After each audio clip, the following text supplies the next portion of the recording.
Before he died, Ed McMahon finally tells the truth about Johnny Carson. For 30 years, Ed McMahon stood beside Johnny Carson on The Tonight Show, laughing on cue, playing the perfect sidekick, helping build the most successful late-night program in television history.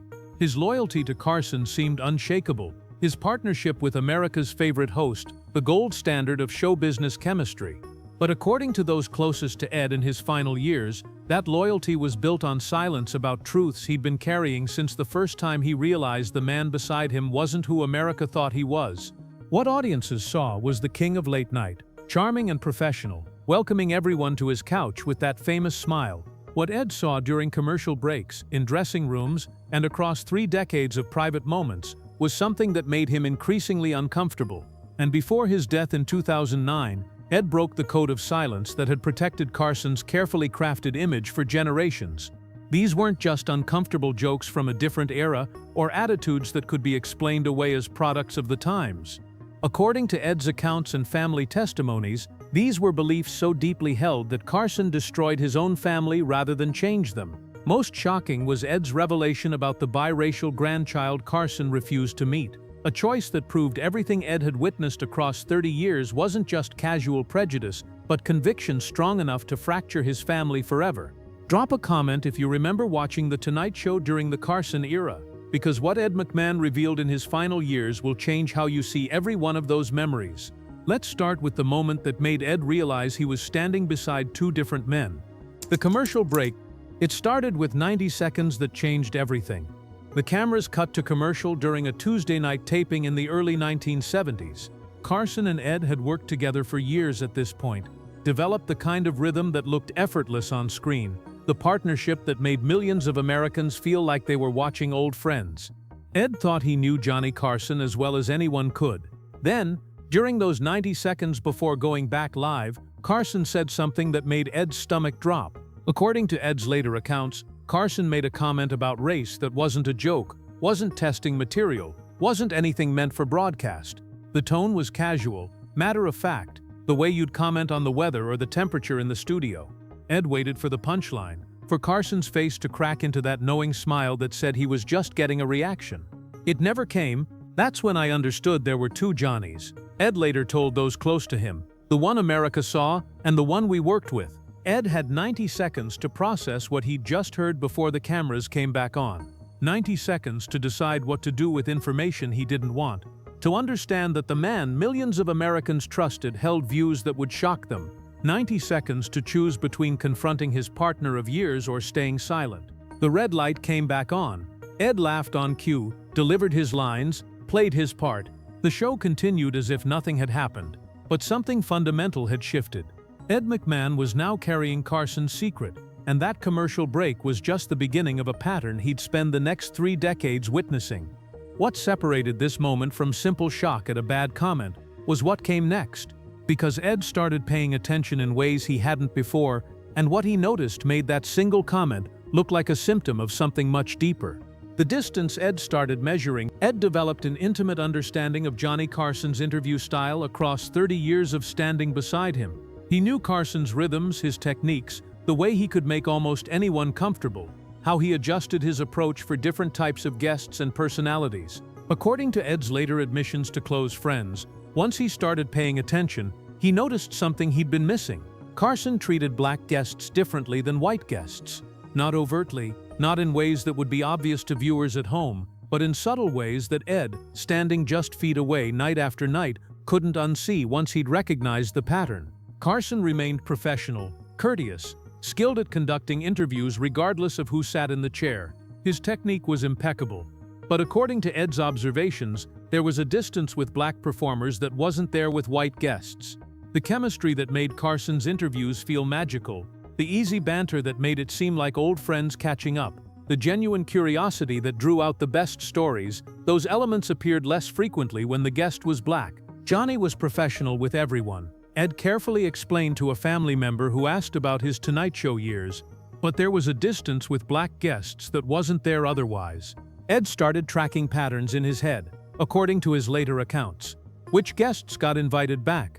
Which ones became Tonight Show regulars, part of the family, welcomed back again and again? Which performers made a single appearance and never returned despite being entertaining and successful? When Ed tried to discuss what he was noticing with Carson, the conversation went nowhere. Carson didn't see what Ed was describing, or claimed he didn't, or simply didn't want to examine it. The professionalism was there, Carson insisted. The guests got their time, promoted their projects, had a good experience. What more could anyone expect? But Ed had watched long enough to understand the difference between professional courtesy and genuine connection. He'd seen Carson connect with white guests in ways that created chemistry so strong it turned single appearances into recurring relationships, unknown performers into Tonight Show favorites. That same energy, according to Ed's observations, rarely extended to black performers. They got their segments, received polite professionalism, but something was missing in the warmth, the follow-through, the building of ongoing relationships that characterized Carson's interactions with white guests. Ed kept these observations mostly to himself during Carson's lifetime, but they added to the weight he was carrying, the growing discomfort with what he was witnessing, and they prepared him for recognizing the significance of what Carson did next, something that couldn't be explained away as subtle or subjective because it was broadcast to millions. The jokes America heard. What made Ed's growing discomfort particularly troubling was that Carson's attitudes weren't confined to private moments. They showed up in the monologues that millions of Americans watched every night. Carson's Tonight Show opening routines were legendary. The jokes felt mainstream, acceptable, the kind of humor that everyone could enjoy without thinking too hard about what they were actually hearing. Polish jokes, Italian jokes, Jewish jokes, immigrant jokes. Carson delivered them with perfect timing, and America laughed along. According to Ed's later reflections, after everything else he'd been noticing, these jokes started sounding different. Not harmless fun from a different era, but something revealing about the assumptions underneath. The jokes reduced entire ethnic groups to single negative traits, relied on stereotypes that were only funny if you believed those stereotypes were true. Johnny told Polish jokes, Italian jokes, Jewish jokes. Ed later recalled, describing Carson's approach. Everybody was fair game, he'd say. The justification was elegant and seemingly fair. If everyone's a target, nobody can complain. Equal opportunity offense meant nobody was being singled out, nobody was being uniquely attacked. It seemed almost democratic. But Ed realized, according to accounts he shared in his later years, that the justification was hollow. Making fun of everyone doesn't mean you're not being prejudiced, it just means you're spreading the prejudice around. Normalizing assumptions about different groups that shape how millions of people think about entire communities. These jokes relied on audiences accepting prejudiced assumptions as baseline truth. The humor only worked if viewers already believed the stereotypes. Carson wasn't challenging those beliefs, he was reinforcing them, making them seem normal and acceptable and funny. What bothered Ed most, according to those he confided in, was how normalized it all was. Nobody in the writer's room questioned it. The network didn't push back. America laughed. Carson delivered the jokes with confidence night after night because he genuinely believed this was acceptable entertainment, harmless humor that everybody enjoyed. We didn't question it then, Ed later acknowledged with visible discomfort. That was our mistake. Ed had been complicit. His laughter, his presence on that stage, his participation in the show validated something that should have been challenged. And what made this particularly significant was that these weren't private comments that could be dismissed as what people said behind closed doors. Carson said these things on air to millions, which meant the private attitudes Ed had been noticing weren't just private at all. But the ethnic stereotype jokes were nothing compared to what came next. When Carson made a joke that was broadcast to millions and preserved on tape where it couldn't be denied or explained away. The joke that couldn't be explained away? In 1983, Vanessa Williams made history as the first black woman crowned Miss America. It was a watershed moment, a barrier that had stood since the pageant's founding in 1921 finally broken. America watched a talented, accomplished young woman achieve something that had been denied to black women for 6 decades. Johnny Carson watched too. And then, according to documented accounts and the preserved recording, he made a joke about it on The Tonight Show. The joke's premise, as later analysis described it, was simple and devastating. Carson implied that Williams' victory lacked merit because a black judge had been involved in the decision. That was it. That was the joke. Her win wasn't about her talent, her poise, her accomplishments, her undeniable qualifications to wear that crown. It was about the racial composition of the judging panel. Of course she won, the joke suggested. They had a black judge. The fix was in. The achievement was tainted. This wasn't a private comment during a commercial break that only Ed and the crew heard. This wasn't a joke told in the dressing room among a small group. This was Johnny Carson broadcasting his attitudes to millions of Americans in their living rooms, making his views about black achievement part of his monologue, his regular entertainment that families watched together. The joke was recorded, preserved on tape, undeniable documentation of what Carson said and what it revealed. Ed McMahon was standing right there, according to later accounts. He heard the joke as it was delivered, witnessed the audience reaction, stood beside Carson as those words went out to millions of households across America. And according to Ed's later reflections shared with close friends, in that moment, everything he'd been noticing for years crystallized into undeniable clarity that he could no longer rationalize away. The progressive persona Carson projected to America, the host who seemed evolved and enlightened and on the right side of history, the man millions trusted to reflect their values, that was careful image management. The Vanessa Williams joke revealed something else underneath. Carson thought this was acceptable humor for national television, according to what Ed later told others. He believed millions of Americans would laugh at the implication that a black woman's historic achievement was somehow tainted by racial politics rather than earned through her own merit. He was comfortable saying this on air because he genuinely didn't think there was anything wrong with it. Ed couldn't pretend anymore. According to those he confided in during his later years, couldn't make excuses for what he'd been hearing and seeing. Couldn't tell himself it wasn't that bad, or it was just the times, or Carson didn't really mean it that way. The pattern was undeniable. The commercial break comment, the different treatment of black guests, the ethnic stereotype jokes broadcast to millions, and now this, a joke about Vanessa Williams broadcast to millions that revealed exactly how Carson actually felt about black achievement. Ed realized, according to his later accounts, that this wasn't ignorance that could be educated away. This wasn't casual bias that might shift with time and exposure. This wasn't just products of his generation or how people were raised back then. This was who Johnny Carson was. And what came next proved it beyond any possibility of excuse. The confrontation that changed nothing. After decades of uncomfortable moments, of carrying Carson's secrets, of playing along while growing increasingly troubled by what he was witnessing, Ed McMahon reached a breaking point. According to Ed's later accounts shared with family members and close friends, he couldn't pinpoint the exact moment that pushed him to finally speak up. Maybe it was the accumulation of everything he'd witnessed. Maybe it was one joke too many. Maybe it was simply that the weight of carrying Carson's secrets had become heavier than the weight of confronting him. Ed confronted Carson privately. According to multiple sources, Ed later confided in, not in front of other staff members, not publicly, but in a space where Ed could be completely honest about what he'd been witnessing across years and then decades of working together. He laid it all out, according to Ed's recounting. The comments during commercial breaks, the jokes that never stopped, the way Carson treated black guests differently than white guests, the attitudes that contradicted everything Carson's public image represented, the hurt that this was causing, the careers that were affected, the message it sent to millions of Americans who trusted Carson to reflect decent values.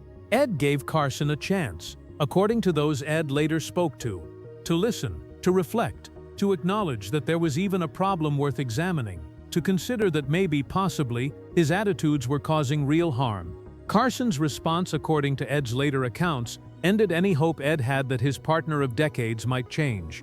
Carson dismissed Ed's concerns entirely. According to Ed's recounting, Ed was being too sensitive. He was buying into political correctness that was ruining comedy and honest conversation. He was making a big deal out of nothing, turning harmless jokes and normal preferences into some kind of moral crisis that didn't actually exist.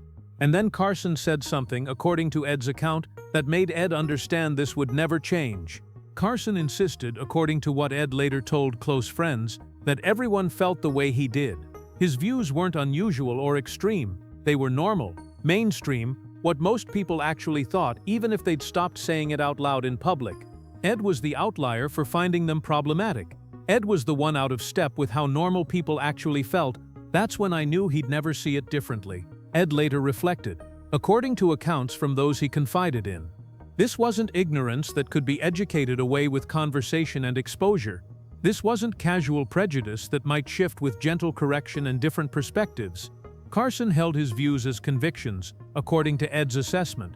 He saw them as reasonable and justified and normal. He believed most people secretly agreed with him that the changing cultural conversation about race was just performance and politeness, that underneath everyone still thought the way he did. The confrontation shifted their relationship, according to Ed's later accounts, not dramatically enough that audiences watching at home would notice any difference in their on-air chemistry. The partnership that had made The Tonight Show successful continued to look effortless and natural, but Ed knew something had fundamentally changed. The man he'd worked beside for decades would never change, according to Ed's conclusion, because Carson didn't think he needed to change. He was convinced his views were right, normal, justified, and that Ed was wrong for questioning them. Ed had tried, according to those he later spoke to. He'd finally spoken up after decades of silence, and it had accomplished nothing except confirming what Ed had started to fear. This was who Johnny Carson was, and he had no intention of being anyone different. But everything up to this point, all the private jokes and public comments and patterns Ed had witnessed, all of it could have stayed private. Ed could have kept carrying those secrets, could have taken them to his grave, could have protected Carson's legacy and preserved the image America loved. Then Carson did something that made silence impossible. When it became personal, one of Johnny Carson's sons entered an interracial relationship. According to family accounts later shared by multiple sources close to the situation, everything Ed had been witnessing, all the jokes and comments and patterns that had existed in the somewhat abstract realm of show business and public life, suddenly became real and immediate and personal in Carson's own family. Carson's reaction, according to these family accounts, was immediate and severe. This wasn't the professional distance he maintained with black guests on his show. This wasn't jokes told in private with other men in show business. This was his son, his family, his bloodline, and according to multiple sources familiar with the situation, Carson made absolutely clear that a black woman could not be welcomed into the Carson family. The way Carson treated this girlfriend, according to accounts from those who witnessed the situation, stood in stark contrast to how he'd treated other partners his sons had brought home over the years. The difference wasn't subtle or debatable. Family members witnessed Carson's opposition, according to later accounts. They heard his stated reasons for why this relationship couldn't continue. They watched his treatment of a young woman whose only offense, according to these sources, was her race. The situation escalated into family confrontation. According to accounts later shared by those close to the family, multiple people tried to talk to Carson, to appeal to him as a father, to point out what he was doing to his relationship with his son, to help him see the cruelty of rejecting someone based on race. Carson didn't soften. According to these accounts, he didn't reflect or reconsider. He dug in, became more determined that his position was right and everyone else was wrong. According to sources close to the family, Carson gave his son an ultimatum: the relationship or the family connection. Choose one, because you couldn't have both. This was when I knew it wasn't just attitudes, Ed later told someone close to him. According to accounts that later emerged, Johnny would destroy relationships over this. Everything that had come before could be minimized by those who wanted to defend Carson. The jokes were products of his era. The treatment of black guests was just professional distance, nothing personal. The ethnic stereotype jokes were just mainstream humor of the times. But this, according to those who learned about it, was Carson willing to damage his relationship with his own son, his own child, rather than accept an interracial relationship in his family. The prejudice wasn't casual or ambient or just how he was raised. According to these accounts, it was strong enough that Carson would choose it over his son. Ed watched the fallout. According to later reports, he understood that Carson's racism wasn't just uncomfortable jokes or problematic patterns or incidents that could be explained as misunderstandings. According to Ed's later assessment shared with close friends, it was belief strong enough to destroy relationships that should have mattered most. Carson drew a hard line. According to accounts from those familiar with the situation, race could not enter the Carson family, not as guests who made him uncomfortable on his show, and certainly not as romantic partners for his children.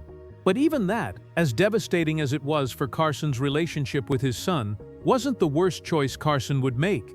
Even that wasn't the decision that made Ed say the words that would define his final assessment of the man he'd stood beside for 30 years. What came next proved everything beyond any possibility of excuse or explanation. The granddaughter Carson rejected. When Carson's son had a daughter, Johnny Carson became a grandfather. The child was biracial, and according to family accounts later corroborated by Ed McMahon and others close to the situation, Johnny Carson refused to meet her.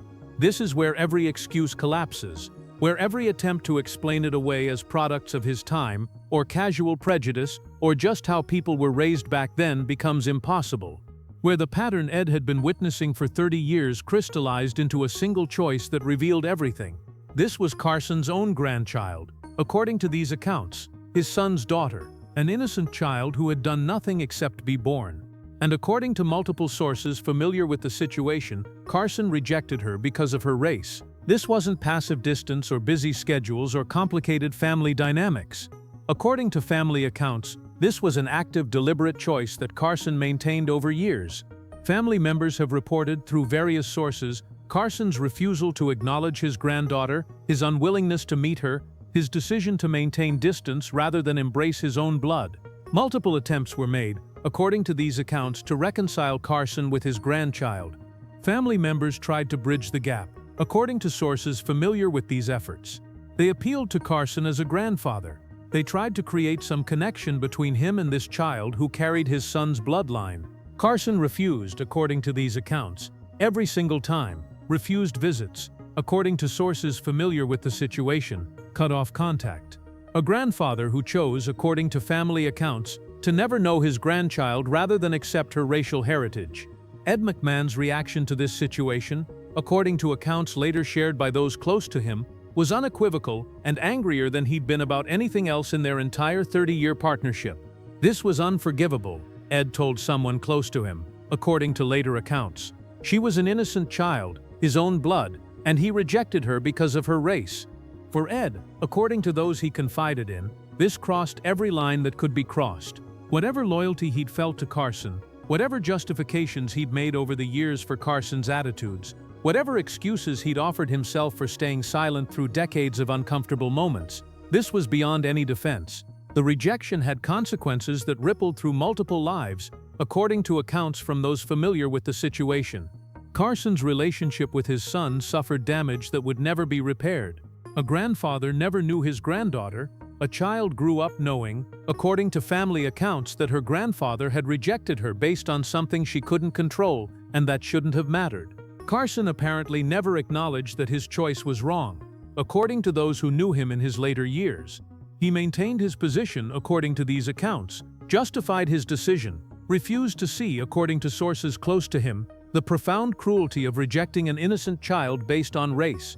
Ed McMahon's final assessment, according to accounts from those he spoke to before his death, captured what this proved about everything he'd witnessed across 3 decades. This proved everything, Ed reportedly told a close friend. All the jokes, the way he treated people, they weren't mistakes. This was who Johnny was.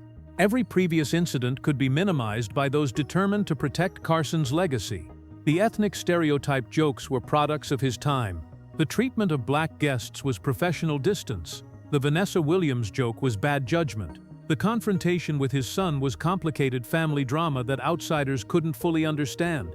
But rejecting your own grandchild, according to Ed's assessment, wasn't any of those things. That was conviction, according to how Ed later described it. That was belief so deeply held that you would destroy your family to maintain it. That was a man, according to Ed's final judgment, who valued his racial prejudices more than he valued knowing his own grandchild. Ed McMahon watched Johnny Carson die estranged from his son, according to later accounts, having never met his granddaughter. That's not tragedy, according to Ed's assessment. That's choice. Carson chose his prejudice over his family, according to Ed's later accounts. Chose racial boundaries over his own flesh and blood.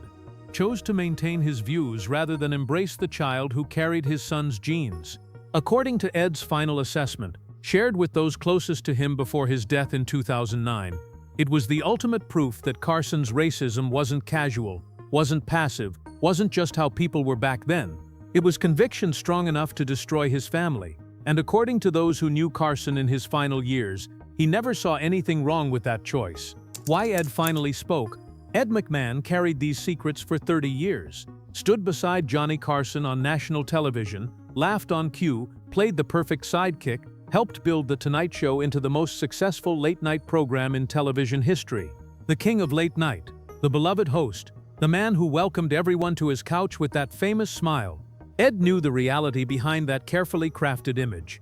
But before Ed died in 2009, according to accounts from those close to him in his final years, he made a choice that broke the code of silence that had protected Carson's reputation for generations. What prompted Ed to finally speak, according to various accounts, isn't entirely clear from the public record. Maybe it was Carson's death in 2005, which freed Ed from concerns about damaging their relationship or hurting someone he'd been loyal to for decades.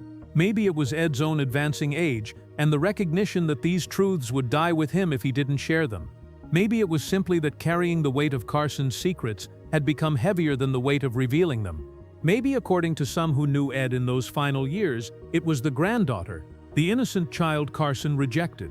Maybe Ed decided that protecting Carson's comfortable legend mattered less than telling the truth about what that rejection meant, about what it revealed, about what it proved. Ed struggled with the decision, according to those he confided in. Loyalty meant something to him. The relationship with Carson, complicated as it was, spanned 3 decades. They'd built something together, created television history together, made millions of people laugh together. That wasn't nothing.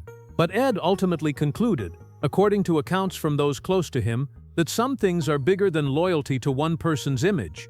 Some things are bigger than protecting someone's image, Ed reportedly told someone close to him when asked about his decision to speak. The truth about who Carson was mattered more, according to Ed's reasoning, than preserving the carefully curated legend that millions of Americans had been sold. People deserved to know who their heroes really were, according to Ed's position. Not the polished version presented on television, but the actual human being with all the complications and contradictions, and in Carson's case, the deeply held prejudices that shaped his choices. Ed acknowledged his own complicity, according to accounts from those who spoke with him in his final years. "I stayed silent too long," Ed reportedly admitted when reflecting on his decades beside Carson. Every year of silence had been a choice, according to Ed's later reflection. A choice to protect Carson, to protect The Tonight Show, to protect the image that millions of Americans trusted and loved. A choice to prioritize that image over telling uncomfortable truths about what Ed witnessed. Ed's reason for finally speaking, according to those he confided in, carried weight that went beyond personal grievance or settling scores. People deserve to know who their heroes really were, Ed reportedly said when explaining his decision. Not to destroy Carson's legacy out of spite, according to those who knew Ed's thinking. Not for revenge or bitterness, but because historical honesty matters. According to Ed's reasoning, because the truth about who people were shouldn't be buried to preserve comfortable myths that make everyone feel better about the past. Ed knew that speaking would change how Carson was remembered. According to accounts from those close to him, the king of late night's crown would be tarnished. The beloved host would be revealed as someone whose private beliefs contradicted his public image. The legend would become more complicated, more troubling, more human in the worst possible ways. And according to those Ed confided in before his death, Ed decided that truth mattered more than protecting a dead man's reputation. The commercial break where Ed first realized he was standing beside 2 different Johnnies lasted 90 seconds. According to Ed's account, the secret Ed carried lasted 30 years. In the end, according to those closest to him, Ed chose truth over loyalty. And according to Ed's final assessment shared with family and close friends, that truth was this: Johnny Carson, the man who welcomed everyone to The Tonight Show, rejected his own grandchild because of her race. That's not the king of late-night America remembers. But according to Ed McMahon, that's who Johnny Carson really was. Which revelation about Johnny Carson shocked you most? Did what Ed McMahon revealed change how you see the king of late night? Share your thoughts in the comments below. And if you found this exploration of the truth behind Carson's carefully crafted image valuable, don't forget to like and subscribe for more untold stories from entertainment's complicated past. Thanks for watching. See you in the next one.